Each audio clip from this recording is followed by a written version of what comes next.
እጅግ አሳዛኝ ዜና ተሰምቷል። ህይወት እንደዚህ ነች። ሙሽሪት በአሁን ሰዓት ከፍተኛ ሐዘን ውስጥ ትገኛለች። ድንገት ለምትቀራለም ምን ያስጨንቃል?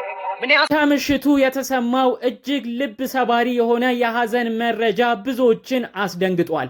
ከሰሞኑ የኢጋድ ዋና ጸሐፊ የሆኑት ዶክተር ወርቅነህ ገበየሁ ልጃቸው ካፒቴን አማኑኤልን ከካፒቴን ማህሌት ጋር ድል ባለ ሁኔታ ሰርግን ደግሰው ድረው ነበር። ይሁን እንጂ አሁን ደግሞ የተሰማው መረጃ የካፒቴን ማህሌት አባት ወይም የሙሽሪት አባት በድንገተኛ የመኪና አደጋ ህይወታቸው እንዳለፈ ተሰምቷል። የቀብር ሁኔታቸውም በቅድስት ሥላሴ ቤተክርስቲያን በሞጆ ከተማ ተፈጽሟል።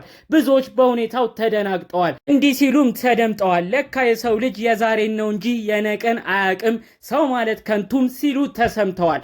እኚህ አባት በሰፈራቸው የሚወደዱ በአብሮ አደግ ጓደኞቻቸው እጅግ የሚከበሩ በትምህርት ደረጃቸውም የዶክተር ማዕረግ የያዙ ግለሰብ ናቸው። የሙሽሪት ወላጅ አባት የሆኑት ዶክተር ተፈራ በትምህርት ዝግጅታቸው ጥሩ ውጤትን በማምጣት ከዛም በመቀጠል ሀገራቸውንም በተለያዩ የሥራ ዘርፎች ላይ አገልግለዋል። ከዛም በነበራቸው የትዳር ሁኔታ ልጆች ወልደዋል። ልጆቻቸውንም እጅግ ጥሩ በሚባል ስነ ምግባር እንዲሁም በትምህርታቸው እንዲጠነክሩ በማድረግ ልጆቻቸውንም ጥሩ ቦታ አድርሰዋል። ከሰሞኑም ብዙዎቻችን የተመለከትናት የዶክተር ወርቅነህ ገበየሁ ልጅ ያገባችው ልጃቸው በትምህርት ዝግጅቷ እጅግ ጥሩ ውጤትን ያመጣች ካፒቴን ማዕረግም ያላት ግለሰብ ነች። ታዲያ እኚህ አባት በዚህ የደስታቸው ቀን ላይ ከተለያዩ ወዳጅ ዘመዶቻቸው ጋር ሆነው ተመልክተናቸው ነበር። ልጃቸውንም ቆመው ሲድሩ ተመልክተን ነበር። ዶክተር ተፈራ ልጃቸውን በክብር በማዕረግ ከቤት ከሸኙ በኋላ የሰርግ ፕሮግራሙም ድል ባለ ድግስ ካለቀ በኋላ እሳቸው ደግሞ ሌላ ዕቅድን ይዘው ነበር። ልጃቸውን መልስ ጠርተው ወዳጅ ዘመዶቻቸው የቅርብ ጓደኞቻቸው በተገኙበት ደግሞ ዳግም ደስታን ዳግም ፌሽታን በቤታቸው ለማድረግ ደፋ ቀና እያሉ በነበረበት ሰዓት ነው ድንገተኛ የመኪና አደጋ እንዳጋጠማቸው የተሰማው። ያም የመኪና አደጋ ለህይወታቸው ፍጻሜ የሆነው ይህ የመኪና አደጋ ስንቱን እንደወጣ አስቀረ። ይህ የመኪና አደጋ ስንት ብዙ ህልም ያለውን ብዙ ፕሮግራም አቅዶ ይዞ የሚንቀሳቀሰውን ሰው በአጭር አስቀረ። አሁን ድረስ የሀገራችን የመኪና አደጋ ከሌላ ዓለም የመኪና አደጎች እጅግ የበዛና የከፋ እንደሆነ በተለያዩ ጊዜያቶች ላይ የሚወጡ ሪፖርቶች ያሳያሉ። ለዚህም እባካችሁ ተጠንቅቃችሁ አሽከርክሩ ሲባል ይሰማል። ይሁን እንጂ ዛሬም ድረስ አደጋዎቹ በየቤቱ እየገቡ ብዙዎችን እያስለቀሰ ብዙዎችን ወላጅ አልባ እያደረገ ይገኛል። በዚህም ክስተት ብዙዎች እባካችሁ እንጠንቀቅ፣ ለህይወታችን ዋጋ እንስጥ፣ የትራፊክ አደጋን በጋራ እንከላከል በማለት ጭምር ብዙዎች መልእክታቸውን አስተላልፈዋል።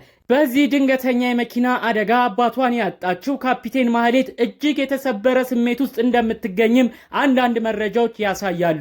ይህ ክስተት ለሷ ከባድ እንደሚሆን ለማወቅ አያዳግትም። ትናንት አስተምረው ለቁም ነገር አብቅተው ቆመው እልል ብለው የዳሯት አባቷን ዛሬ ደግሞ ሳምንታት ባልሞላ ጊዜያት ውስጥ መሞታቸውን ስትሰማ ምን አይነት የልብ ስብራት ውስጥ እንደምትገባ ለማወቅ አይከብድም ሲሉ ብዙዎች ተናግረዋል። አያይዘውም ይህንን ሀሳባቸውን ገልጸዋል።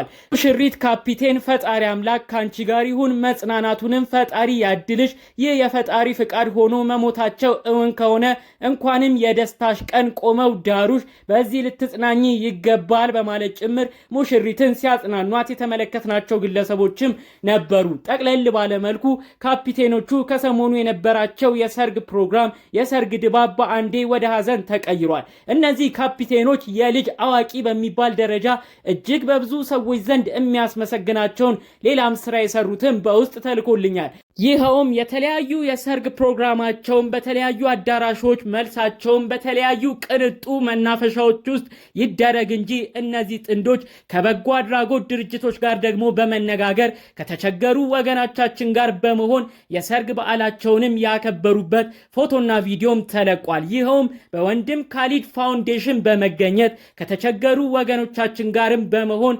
የደስታቸውን ተካፋይም እነሱን በማድረግ ጭምር የተቸገሩትን ሲያበ ሲያበሉ የደስታቸውን የሰርጋቸውን ቀንም ከነዛ ወገኖች ጋር ሲያሳልፉ ተመልክተናል። ብዙዎች ይህን ቪዲዮ አሁን ላይ እያንሸራሸሩት ይገኛሉ። እጅግ የልጅ አዋቂ ናቸው። በፈጣሪ አምላክም የተወደደውና የተከበረውን ስራ ሰርተዋል። ፈጣሪ አምላክ በቀጣይ ህይወታቸውም የተሳካ ህይወት እንዲገጥማቸው እንመኛለን ሲሉ ብዙዎች መልእክታቸውን አስተላልፈዋል። ያው ጠቅለል ባለመልኩ ብዙዎችን ያስደነገጠ የሀዘን መረጃ ነው የተሰማው። በጥቂት ሳምንታት ቆይታ ውስጥ ነው እንግዲህ ልጃቸውን ቆመው ድረው የነበሩ አባት በድንገተኛ የመኪና አደጋ ህልፈተ ህይወታቸው የተሰማው። እንኳን ለቅርብ ዘመዶቻቸው ለልጆቻቸው አይደለም ይህንን ዜና ላዩ የሰርግ ቪዲዮ በተለያዩ ቦታዎች ሲመለከቱ የነበሩ ግለሰቦች ሁሉ አስደንግጧል። ይህ መረጃ ብዙዎቻችን እንደምናስታውሰው ዶክተር ወርቅነህ ገበየሁ ልጃቸውን መዳራቸውን ምክንያት በማድረግ የስራ ባልደረቦቻቸው የሀገር ባለስልጣን እንዲሁም ከሀገር ውጭ የሚገኙ ሌሎች ባለስልጣን ዲፕሎማቶችን ሁሉ በዚህ የሰርግ ፕሮግራም ላይ ጋብዘው ነበረ። ታዲያ እንግዲህ የውጭ ሀገር ባለስልጣናትን በሀገራችን የመገኘታቸውን ጉዳይ ምክንያት በማድረግ ይህ የሰርግ ፎቶና ቪዲዮ የተለያዩ ቦታዎች እየተንሸራሸረ የሰርግ ቪዲዮም አነጋጋሪ ሆኖ ነበር ማለት ነው። በዚህም የተነሳ ነው ብዙዎች በሁኔታው በመደንገጥ ብዙዎችም የሰርግ ቪዲዮን ተመልክተውት ስለነበረ ከመቼው ነው እኚህ የሚያሳዝኑ አባት ሞታቸው የተሰማው በማለት ጭምር በጉዳዩ አዝነው የተመለከትናቸው። በተለይ ደግሞ እኚህ አባት ትልቅ ህልም ነበራቸው። ልጃቸውን መልስ ለመጥራት ትልቅ ፕሮግራምንም አስበው እንደነበር ነው አሁን ላይ መረጃዎቹ የተሰሙት ማለት ነው። ጠቅለል ባለ መረጃችን እንግዲህ ይሄ ቤተሰብ በአንዴ ከሰርግ ከደስታ መንፈስ ወደ ሀዘን ተሸጋግሯል ማለት ነው። ይህ ስሜት ደግሞ እጅግ ከባድ እንደሚሆን ለማወቅ አያዳግትም። በድጋሚ መጽናናትን እንመኝላቸዋለን። እሳቸውንም ፈጣሪ አምላክ ነፍሳቸውን እንዲምርላቸው የእውነት ከልብ ተመኘን። ከዚህ ጋር በተያያዘ የመኪና አደጋ ደግሞ አሁንም ቢሆን የሚያሳጣንን ወላጆቻችንን የቅርብ የምንወዳቸውን ሰዎቻችንን እየነጠቀብን ይገኛልና እባካችሁ አሽከርካሪዎችም መንገደኞች እግረኞችም በጉዳዩ ትኩረት በመስጠት ለህይወታችሁም ዋጋ በመስጠት ጭምር በተቻለ መጠን ራሳችንን ከመኪና አደጋ እንጠብቅ ለማለት እወዳለሁ። ከዛ በተረፈ ፈጣሪ ከድንገተኛ ሞት ታሰበ አደጋም ፈጣሪ አምላክ ይጠብቀን በማለት የዛሬ መረጃችንን እዚህ ጋር እናበቃለን። በሌሎች ቪዲዮዎቻችን እስክንገናኝ ድረስ ሰላሙን ሁሉ ተመኘውላችሁ። ሰላም።